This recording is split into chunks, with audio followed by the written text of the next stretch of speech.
गुज़श्ता से पैवस्ता। इस कहानी का पहला हिस्सा पिछली वीडियोज़ में मौजूद है। हमारे YouTube चैनल पर खुशामदीद। कोहारी में इतवार का दिन बड़ा पुरसुकून होता था।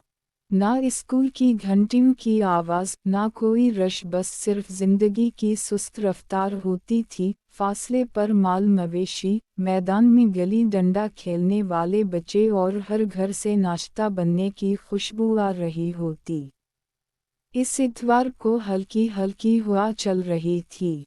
अब्बा खेतों में गए थे, अम्मी एक रिश्तेदार के घर शादी पर गई थी और घर बहुत पुरसुकून महसूस हो रहा था।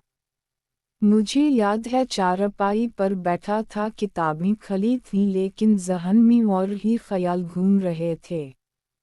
नहर के साथ वाले खेत की झुंपड़ी में नौरीन के साथ मेरी मुलाकात को हफ्तों का अरसा गुजर चुका था और मेरे अंदर की कोई चीज़ अब भी बदल रही थी। सर इकबाल ने मुझे मुल्तान में इस स्कॉलरशिप के लिए भरने के लिए मज़ीद कागजात दिए थे। पहली बार मैं अपने आप को कोहारी छोड़ने का तसव्वुर कर सकता था और इस सोच को एक ही वक्त में मुझे खौफज़दा और पुरजोश किया। दोपहर तक मैं इन्हीं सोचों में गुम रहा। गर्मी नाकाबिल बर्दाश्त थी। मैंने सिर्फ अपना ज़हन तब्दील करने के लिए बाहर जाने का फ़ैसला किया। ज़्यादा सोचे बगैर मेरे पाँव मुझे अपने कज़न्स के घर की तरफ एक बार फिर ले गए। जब मैं उनके गेट पर पहुंचा तो मैंने नरमी से कहा, नौरीन। कोई जवाब नहीं। फिर अंदर से एक आवाज़ आई, हल्की, ज़्यादा चंचल। बिलाल भाई, वो यहाँ नहीं है। ये किरण थी। वो दरवाजे पर नमूदार हुई, तौलिया पर अपने हाथ पोंछते हुए। इसके बाल ढीले चोटी में बांधे हुए थे। इसने कहा, नौरीन आपा अम्मी के साथ शादी में गई है। आप अब भी अंदर आ सकते हैं। यहाँ गर्मी में खड़े होने से अंदर आना बेहतर है। किरण नौरीन की छोटी बहन थी, इसकी उम्र 13 साल थी। वो नौरीन से भी खूबसूरत थी। मैं एक लम्हे के लिए हिचकिचाया, फिर सर हिलाया। ठीक है। अंदर घर काफ़ी खामोश था, सिवाय दीवार पर घड़ी की टक-टक के।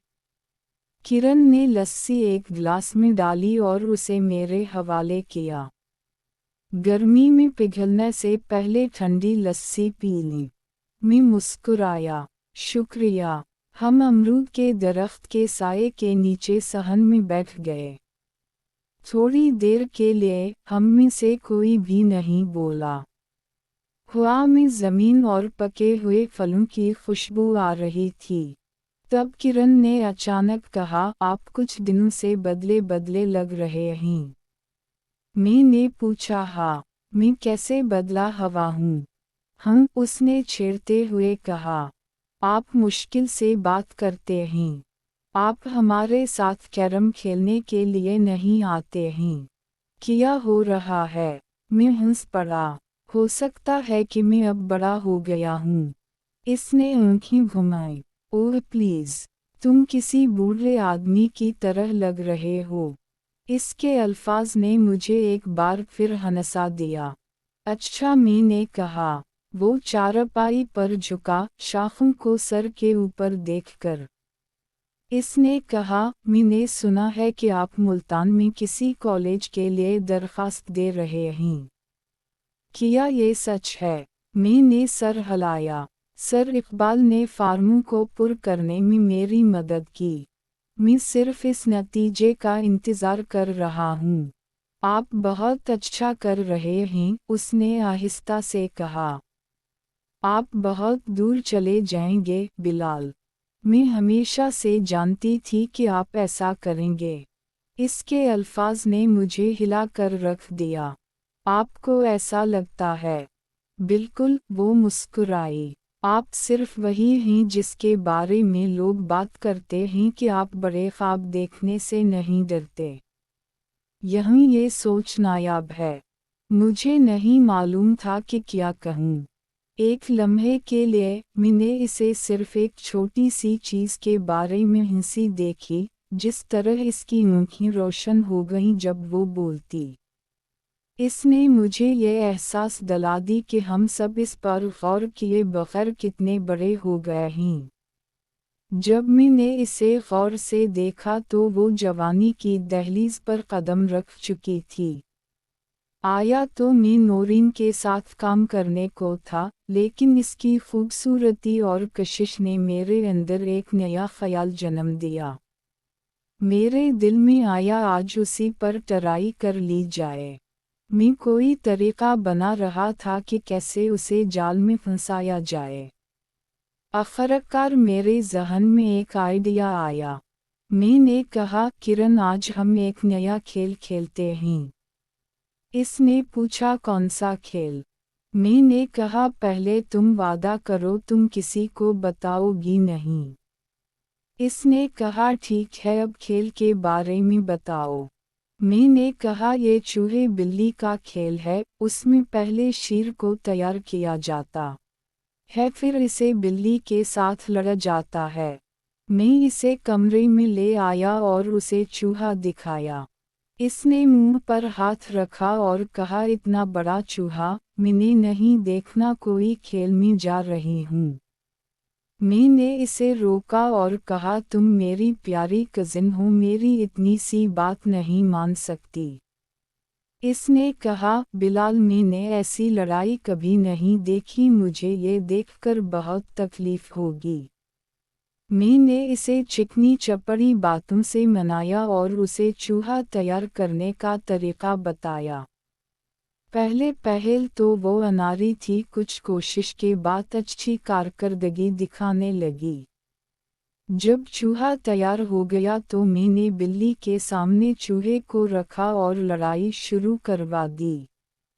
किरण ये देखकर रोने लगी तो मैंने लड़ाई आहिस्ता कर दी, उसे समझा बुझा कर दोबारा तेजी ले आया। कुछ वक्त बाद वो इस लड़ाई को एंजॉय कर रही थी और लड़ाई तेज करने का कह रही थी। मुझे इसकी हिम्मत देखकर तज्जुब हुआ, वो इस काम में नौरीन से भी बेहतर थी। फिर लड़ाई ख़त्म होने के बाद हम कमरे से बाहर आ गए। मैं कुछ वक्त वहीं बैठा रहा, फिर अपने घर जाने लगा। जाने से पहले मैंने कहा, आप जानती हैं, ये अजीब बात है, हम अपनी सारी ज़िंदगी दूसरे के साथ रहे हैं, लेकिन आज इस खूबसूरत वक्त के बाद मुझे महसूस हुआ कि तुम बड़ी हो गई हो।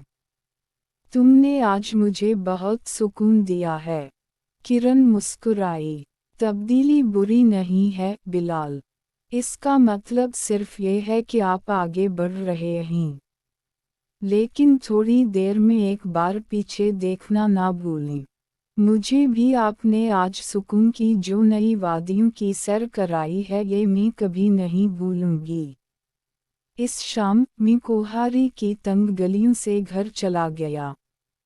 बच्चे पतंगों का पीछा कर रहे थे, ख़वातीन कुएं से पानी खींच रही थीं, हवा में रात के खाने की खुशबू आ रही थी।